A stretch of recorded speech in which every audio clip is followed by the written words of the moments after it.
principaux, l'Éthiopie achève avec succès sa participation à la 72e session du Conseil des droits de l'homme des Nations Unies.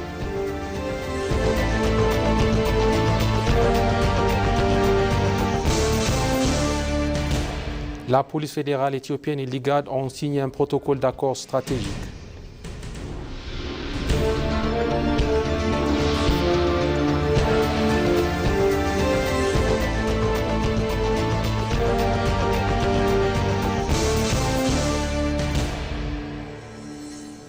Très chers téléspectateurs, bienvenue sur ETV Long avec le journal présenté par Matasabia Oldaragay.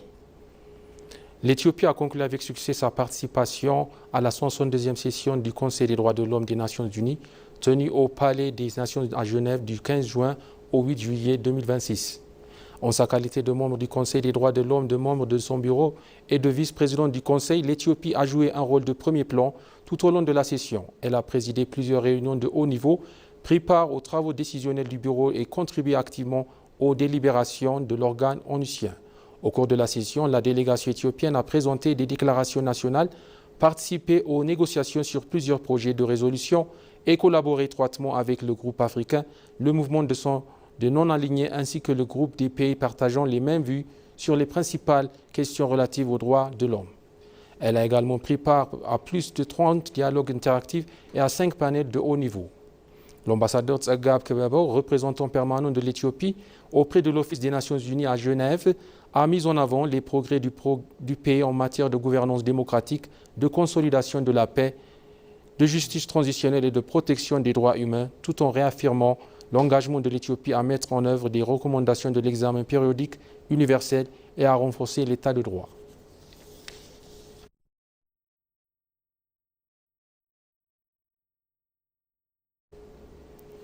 La police fédérale et l'autorité intergouvernementale pour le développement IGAD ont signé un protocole d'accord stratégique destiné à renforcer leur coopération dans le domaine de la sécurité régionale.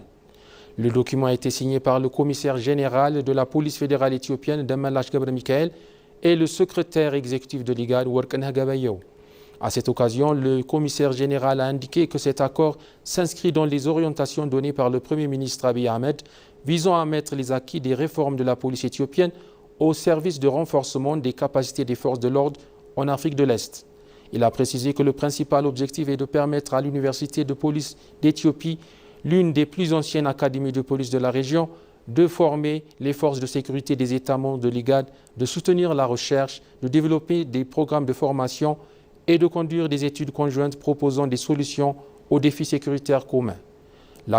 L'accord établit un cadre de coopération intégré portant notamment sur le renforcement des capacités, la formation, la recherche et l'amélioration des relations avec les communautés. Worqneh Gabayehu a salué les progrès réalisés par la police fédérale éthiopienne, estimant que cet accord constitue une avancée importante pour l'intégration régionale et la coopération entre les services de sécurité des pays d'Afrique de l'Est.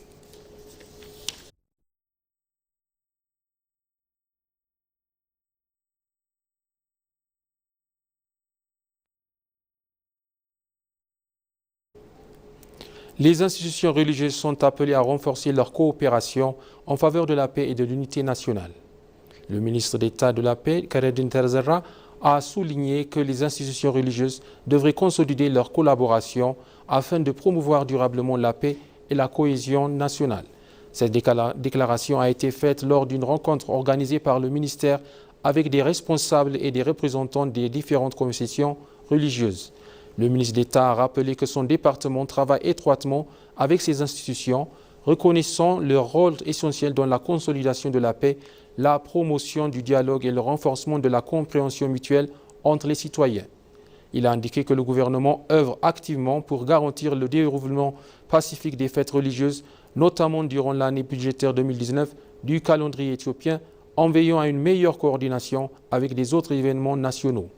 Le ministre d'État a également affirmé que les relations entre l'État et les institutions religieuses reposent sur le respect mutuel et sur le principe constitutionnel de séparation entre la religion et l'État. Il a salué l'amélioration des relations entre les différentes confessions et les encouragé à poursuivre leur coopération et leur soutien mutuel sur les grandes questions nationales. Les dirigeants religieux ont réaffirmé leur engagement à renforcer ce partenariat avec le ministère de la Paix.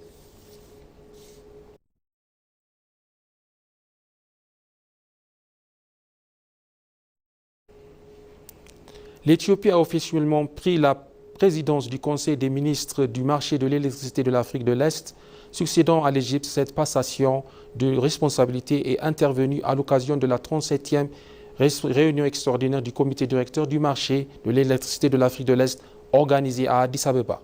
À cette occasion, le ministre éthiopien de l'eau et de l'énergie, Habtamu Itafa, a souligné l'importance du respect de l'état de droit ainsi que l'accord fondateur de l'organisation. Il a rappelé que des divergences étaient apparues lors du précédent processus de transfert de la présidence, précisant que la prise de fonction de l'Éthiopie, conformément aux règles établies, témoigne du respect des dispositions juridiques. Les membres du Conseil ont également approuvé une proposition visant à résoudre les différends liés au choix du siège et du pays hôte de l'opérateur du marché. Ils ont appelé à renforcer l'intégration régionale et à accélérer la mise en service du marché régional de l'électricité entre les États membres.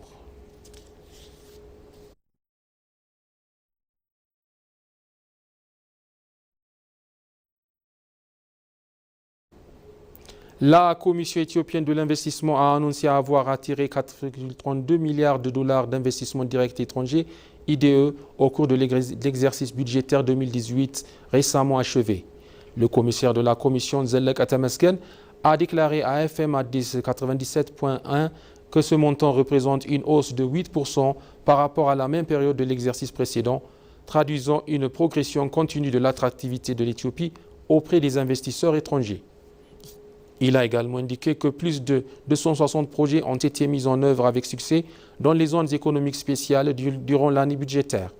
Ces zones ont permis d'exporter des produits d'une valeur de 225 millions de dollars, soit une augmentation de 80% par rapport à l'année précédente, témoignant de leur contribution croissante aux performances commerciales du pays.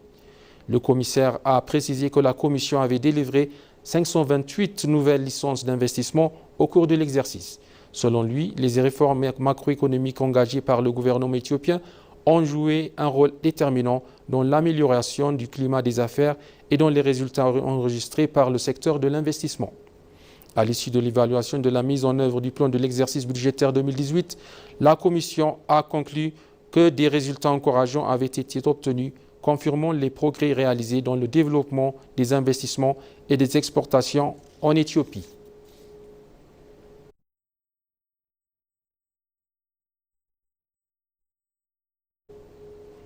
Le comité technique chargé de transformer le corridor ferroviaire Éthio-Djibouti en un vaste corridor économique et de prospérité a tenu hier sa troisième série de consultations consacrée à l'examen du projet du plan de développement. Composé de représentants de la Société du chemin de fer Éthio-Djibouti, d'institutions gouvernementales concernées et de partenaires chinois, le comité mène depuis plusieurs mois des consultations techniques et des évaluations de terrain afin d'identifier les principales mesures nécessaires pour faire du corridor ferroviaire un véritable pôle de développement multisectoriel.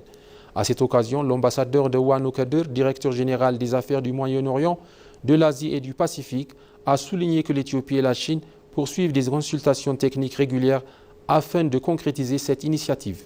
Il a indiqué que ce projet illustre le renforcement du partenariat stratégique entre les deux pays et constitue un symbole de leur coopération dans le cadre du partenariat Chine-Afrique et de l'initiative Ceinture et Route. L'ambassadeur de Chine en Éthiopie, Chen Hai, a affirmé que le chemin de fer Éthio-Djibouti représente un modèle exemplaire de coopération au développement. Il a réitéré le soutien de la Chine au projet de sa volonté d'élargir la coopération dans les domaines des transports, des mines, de l'industrie et de la logistique.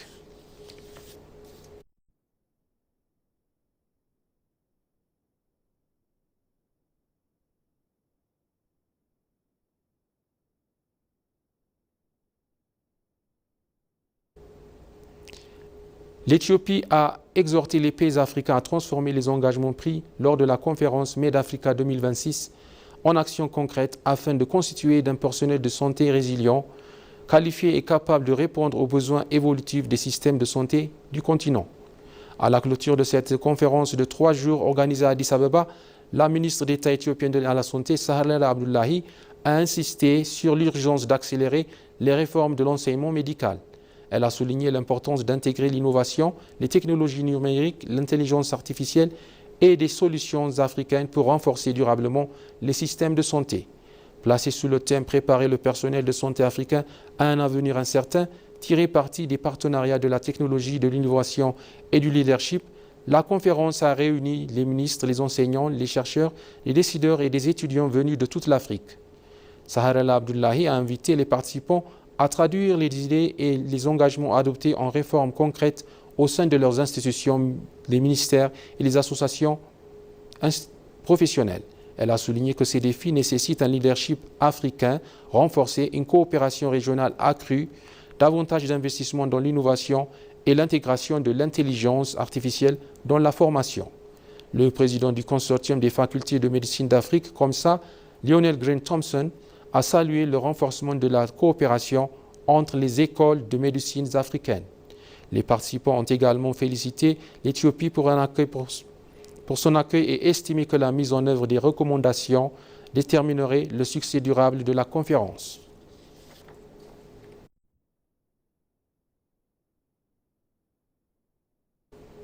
Et pour conclure ce journal, le commissaire de la fonction publique fédérale, Mokrea Haile, affirme que le guichet unique MESOB constitue un héritage durable ayant profondément modernisé la prestation des services publics en Éthiopie.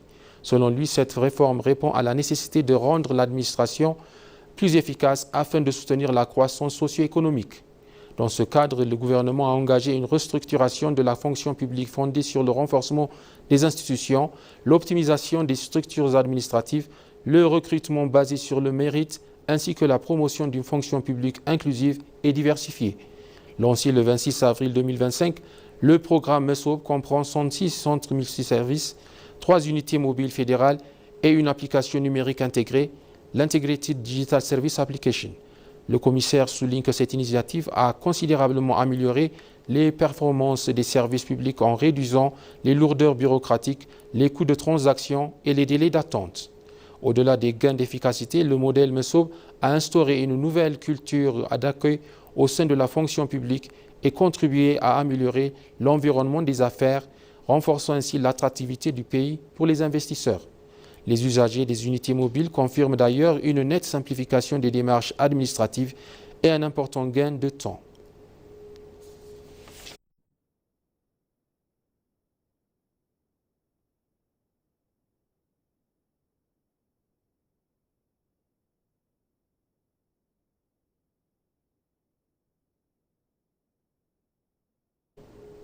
Nous vous rappelons les titres principaux. L'Éthiopie achève avec succès sa participation à la 72e session du Conseil des droits de l'homme des Nations Unies.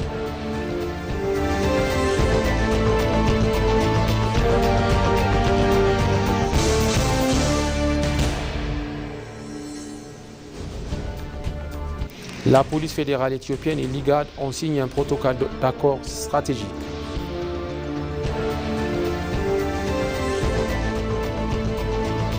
Très chers téléspectateurs, ainsi s'achève le journal. Merci de l'avoir suivi et bonne suite de programmes sur ETV.